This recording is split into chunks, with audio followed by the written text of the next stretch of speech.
Lernen Sie Verpflichtungen und etablierte Traditionen kennen. Eltern müssen ihren Kindern die Pflichten beibringen, die alle Muslime erfüllen müssen, und sie dazu anhalten, so viele der etablierten Traditionen des heiligen Propheten Muhammad, Friede und Segen seien auf ihm, wie möglich zu befolgen. Daher müssen Eltern danach streben, korrektes islamisches Wissen zu erlangen, damit sie ihre Kinder richtig unterrichten können. Sie müssen jemanden organisieren, der sie unterrichtet, wenn sie selbst noch dabei sind, die Pflichten des Islam zu erlernen. Eltern können nicht in Unwissenheit leben und ihren Kindern einfach befehlen, Wissen zu erlangen. Es ist kein Geheimnis, dass ein Kind seine Eltern nachahmt. Wenn ein Elternteil Unwissenheit dem Wissenserwerb vorzieht, ist die Wahrscheinlichkeit groß, dass es auch sein Kind tut. Wissen zu erlangen, um danach zu handeln und seine Kinder zu unterrichten, ist ein wichtiger Aspekt der richtigen Kindererziehung. Dies ist einer der Gründe, warum der Erwerb nützlichen Wissens für alle Muslime gemäß einem Hadith in Sunan ibn Majah, Nummer 224, obligatorisch ist. Einfach ausgedrückt, wie können Eltern ihr Kind führen, wenn sie unwissend sind? Das ist wie der verlorene Reisende, der andere verlorene Reisende führt. Fangen Sie früh an. Es ist tödlich, seine Kinder nicht von klein auf gut zu erziehen und zu glauben, sie würden mit zunehmendem Alter einen guten Charakter entwickeln. Für ältere Kinder ist es viel schwieriger als für jüngere Kinder, ihren Charakter zu ändern. Deshalb müssen Eltern dafür sorgen, dass sie ihre Kinder von klein auf unterrichten und anleiten. Deshalb riet der heilige Prophet Muhammad, Friede und Segen seien auf ihm, den Muslimen in einem Hadith in Sunan Abu Dawud Nummer 495, ihre Kinder zu ermutigen, ihre Gebete zu verrichten, bevor sie erwachsen werden und es für sie zur Pflicht wird.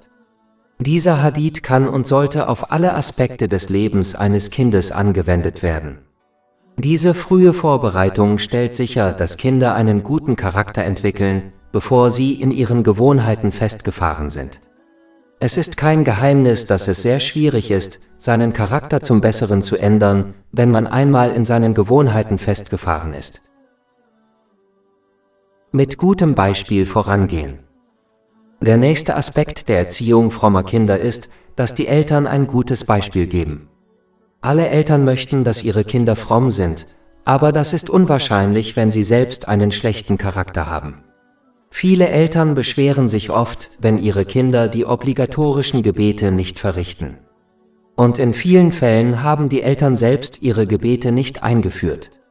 Wenn Eltern ihre Zunge nicht im Zaum halten, wie können sie dann von ihren Kindern erwarten, dass sie es tun? Kinder ahmen ihre Eltern nach. Wenn ihre Eltern wenig Wert darauf legen, Frömmigkeit zu entwickeln, werden es ihre Kinder in den meisten Fällen auch tun. Daher ist es wichtig, dass Eltern das praktizieren, was sie predigen. Niemand verlangt Perfektion, aber sie müssen sich bemühen, ihre Pflichten um jeden Preis zu erfüllen und so viele der etablierten Traditionen des heiligen Propheten Muhammad, Friede und Segen seien auf ihm, wie möglich umzusetzen.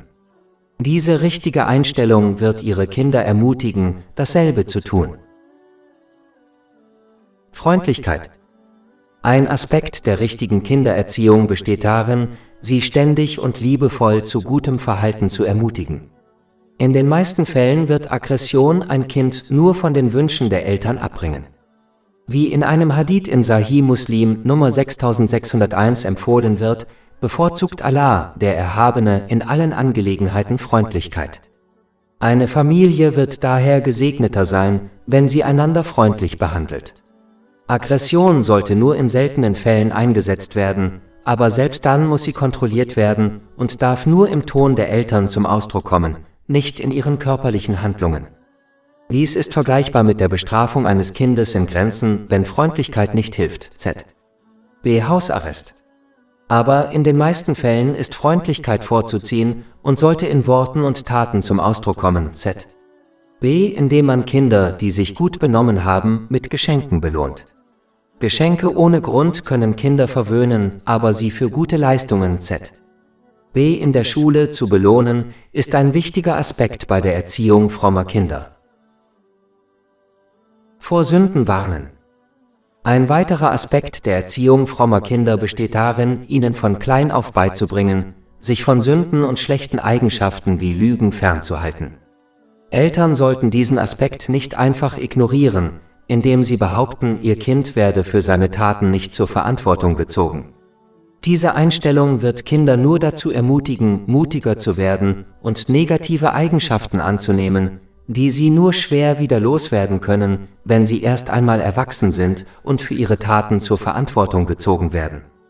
Sie sollten an den allumfassenden Blick Allahs, des Erhabenen, erinnert werden, damit sie von klein auf von heimlichen und öffentlichen Sünden Abstand nehmen. Dies wird sie auch dazu ermutigen, sowohl heimliche als auch öffentliche gute Taten zu vollbringen. Eine gute Umgebung. Ein weiterer Aspekt der Erziehung frommer Kinder besteht darin, sicherzustellen, dass sie ihre Tage in einer guten Umgebung verbringen.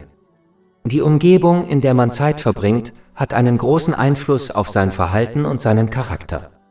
So wie eine Bibliothek der beste Ort ist, um für weltliche Prüfungen zu lernen, eignen sich bestimmte Orte besser für die Charakterentwicklung eines Kindes, wie eine Moschee oder ein beaufsichtigtes Bildungszentrum.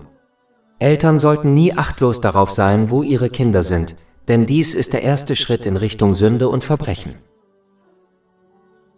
Gute Kameradschaft.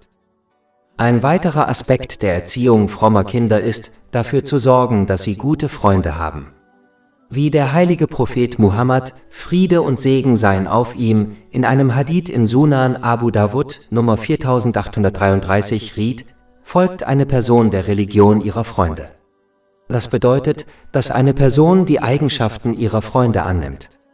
Ein ähnlicher Hadith in Sunan Abu Dawud, Nummer 4829, warnt, dass ein schlechter Freund eine Person genauso beeinflusst, wie ein Schmied die Menschen um ihn herum mit Feuer oder Rauch beeinflusst. Ebenso wird ein guter Mensch seine Freunde positiv beeinflussen, so wie ein Parfümverkäufer, dessen gut riechendes Parfüm andere beeinflusst. Eltern können diese Pflicht nicht ignorieren, da sie der Hauptgrund dafür ist, dass Kinder auf die schiefe Bahn geraten.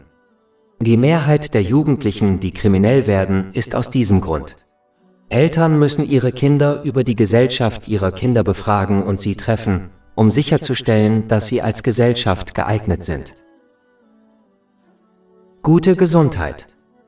Ein weiterer Aspekt der Erziehung frommer Kinder besteht darin, dass die Eltern dafür sorgen, dass ihre Kinder einen gesunden Körper, Geist und eine gesunde Seele entwickeln.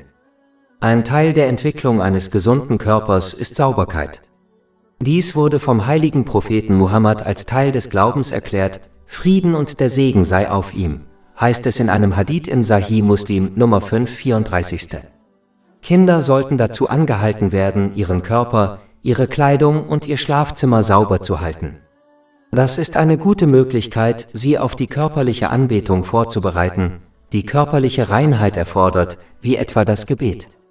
Außerdem hilft es, ihren Charakter zu stärken, etwa indem sie unabhängig werden, indem sie ihre eigene körperliche Kraft nutzen, anstatt sich darauf zu verlassen, dass andere Dinge für sie tun. Tatsächlich werden Kinder, denen diese grundlegenden Manieren nicht beigebracht werden, zu einer Belastung für ihre zukünftigen Ehepartner. Viele Ehepaare streiten sich über Kleinigkeiten, wie etwa, dass ihr Schlafzimmer nicht aufgeräumt ist. Ein äußerst wichtiger Aspekt für die Entwicklung eines gesunden Körpers ist der Verzehr von erlaubten Nahrungsmitteln. Sie sollten ermutigt werden, sich ausgewogen zu ernähren und dabei Verschwendung und Extravaganz zu vermeiden. Der heilige Prophet Muhammad, Friede und Segen sei mit ihm, rät der Schlüssel zum guten Essen in einem Hadith, der in Sunan Ibn Majah Nummer 3349 zu finden ist. Man sollte seinen Magen in 3 Teile teilen, einen Teil für Essen, den zweiten für Wasser und den letzten Teil sollte man leer lassen. Dies kann erreicht werden, indem man aufhört zu essen, bevor man sich satt fühlt, wenn man noch leicht hungrig ist. Kapitel 7 Al-A'raf, Vers 31. Dort esst und trinkt, doch übertreibt es nicht. Wahrlich, er liebt die Übermaßenden nicht. Eltern sollten ihre Kinder ermutigen, sich körperlich zu betätigen, ohne dabei ihre religiösen und weltlichen Bildungsaktivitäten zu beeinträchtigen. Dies wird ihnen helfen, einen starken und gesunden Körper aufzubauen, der ihnen bei ihren religiösen Pflichten wie dem Fasten hilft. Darüber hinaus ist es für Kinder eine hervorragende Möglichkeit, innerhalb der Grenzen des Islam Spaß zu haben. Denn ein Kind, das mit dem Studium religiösen oder weltlichen Wissens überlastet ist, ohne an unterhaltsamen Aktivitäten teilzunehmen, wird sich mit zunehmendem Alter eher von diesem Wissen abwenden und weniger von seinen Eltern und Verwandten beeinflusst werden. Es ist wichtig, Kindern zu zeigen, dass der Islam eine einfache Religion ist, wie in einem Hadith in Imam Bukhari, Adab al-Murad Nummer 287 empfohlen wird. Eine einfache Religion, die es einem erlaubt, die erlaubten Freuden der Welt in Maßen zu genießen und die einen ins Paradies im nächsten Leben führt. Behandeln Sie Kinder gleich. Ein weiterer Aspekt der Erziehung frommer Kinder ist, fair zu sein und alle Kinder gleich zu behandeln. Ein Kind sollte nicht mehr gelobt oder ermutigt werden als seine Geschwister, da dies zu Feindseligkeit zwischen den Kindern führen kann. Nur zu besonderen Anlässen wie Geburtstagen kann es akzeptabel sein, ein Geschenk nur für ein Geschwisterkind zu kaufen. Ausgewogene Ausgaben. Es ist wichtig, Kindern ein Gleichgewicht zwischen Geiz und Verschwendung beizubringen. Eltern sollten nur dann Geld für Dinge ausgeben, wenn es notwendig ist, aber Extravaganz und Verschwendung vermeiden. Heutzutage achten Kinder sehr auf die Kleidung, die sie tragen, und die Dinge, die sie besitzen. In vielen Fällen kann dieses Verhalten sogar ihr Selbstvertrauen im Umgang mit anderen beeinträchtigen. Um einem Kind Selbstvertrauen zu vermitteln, sollten Eltern für diese Dinge Geld ausgeben, ohne verschwenderisch zu sein, denn Selbstvertrauen ist ein unschätzbares Geschenk, das Eltern einem Kind machen können. Es ist wichtig zu beachten, dass dies nicht bedeutet, dass ein Kind verwöhnt werden sollte, da dies zu anderen negativen Eigenschaften wie Stolz führen kann. Nicht alle Wünsche von Kindern sollten erfüllt werden, nur die Vernünftigen, die sich in Grenzen halten, sollten besonders zu besonderen Anlässen oder zur Ermutigung, härter zu arbeiten, erfüllt werden. Wenn man seinen Kindern dieses Gleichgewicht praktisch vorlebt, ist dies eine hervorragende Möglichkeit für sie, diesen ausgewogenen Ansatz zu übernehmen, wenn sie älter werden. Respekt zeigen. Es ist wichtig, dass Eltern einander respektvoll behandeln, insbesondere vor ihren Kindern. Wenn eine Person ihren Ehepartner vor ihren Kindern nicht respektiert, führt dies nur dazu, dass die Kinder den Respekt vor beiden Eltern verlieren. Tatsächlich wird ein Kind diese Haltung sogar übernehmen und andere auf die gleiche Weise nicht respektieren, wie seine Eltern einander nicht respektieren. Darüber hinaus sollten Eltern andere Verwandte nicht vor ihren Kindern kritisieren, da dies dazu führen würde, dass ihre Kinder den Respekt vor ihren Verwandten verlieren. Es ist äußerst schwierig, die Bindungen und Rechte von Verwandten aufrechtzuerhalten, wenn man wenig Respekt vor ihnen hat. Leider ist dies ein Aspekt der Erziehung frommer Kinder, der von Eltern, insbesondere asiatischen Eltern, oft übersehen wird. Ständig schimpfen. Ein weiterer Aspekt der Erziehung frommer Kinder besteht darin, dass Eltern ihre Kinder nicht wegen jeder Kleinigkeit kritisieren, insbesondere nicht wegen Kleinigkeiten. Am besten ist es, sie zuerst wegen wichtigerer Dinge zu kritisieren, wie zum Beispiel Lügen. Wenn Eltern Kritik wegen Kleinigkeiten üben möchten, sollten sie dies freundlich tun, da Kleinigkeiten nicht mit Härte angegangen werden müssen. Privat beraten. Ein weiterer Aspekt der Erziehung frommer Kinder besteht darin, sie nicht öffentlich zu ermahnen. Am besten geschieht dies privat, da sich ein Kind möglicherweise schämt, wenn dies vor anderen, einschließlich seiner Geschwister, geschieht. Verlegenheit und Wut sind zwei Eigenschaften, die eine Person, insbesondere ein Kind, davon abhalten können, gute Ratschläge anzunehmen. Beides kommt häufig vor, wenn eine Person öffentlich ermahnt wird. Mäßige Disziplin. In manchen Fällen ist es notwendig, Kinder zu bestrafen, um einen guten Charakter zu entwickeln. Aber diese Bestrafung sollte immer milde und verbal und nicht gewalttätig sein, da dies der Tradition des heiligen Propheten Muhammad, Friede und Segen seien auf ihm, gemäß einem Hadith in Sunan ibn Majah Nummer 1984 entspricht. Die milde Bestrafung sollte sich eher auf Dinge wie den vorübergehenden Entzug von Privilegien konzentrieren, zum Beispiel die Wegnahme der Spielkonsole. Eine harte Bestrafung kann zu einem schlechten Charakter führen und Kinder sogar dazu verleiten, anderen zu schaden, wenn sie wütend sind. Vermeiden Sie es, Kinder zu verwöhnen. Ein Kind sollte nicht übermäßig verwöhnt werden, da dies dazu führen kann, dass es einen Überlegenheitskomplex entwickelt, bei dem es erwartet, dass andere immer seine Meinung und seinen Weg akzeptieren. Dies kann für Sie besonders verheerend sein, wenn Sie erwachsen werden und sich mit anderen Aspekten des Lebens wie Arbeit und Ehe auseinandersetzen müssen. Ein Kind sollte mit dem Nötigsten versorgt werden und zu besonderen Anlässen Geschenke bekommen, um es zu ermutigen, in der Schule und im Islamunterricht härter zu arbeiten. Vermeiden Sie Faulheit. Eltern sollten ihre Kinder nicht dazu ermutigen, faul zu werden. Dies kommt vor allem in asiatischen Haushalten vor, wo die Eltern, insbesondere die Mutter, alle Hausarbeiten für ihre Kinder erledigen, obwohl sie körperlich dazu in der Lage sind, wie zum Beispiel morgens das Bett zu machen. Dies fördert nur die Faulheit und verhindert, dass die Kinder einen disziplinierten Lebensstil entwickeln.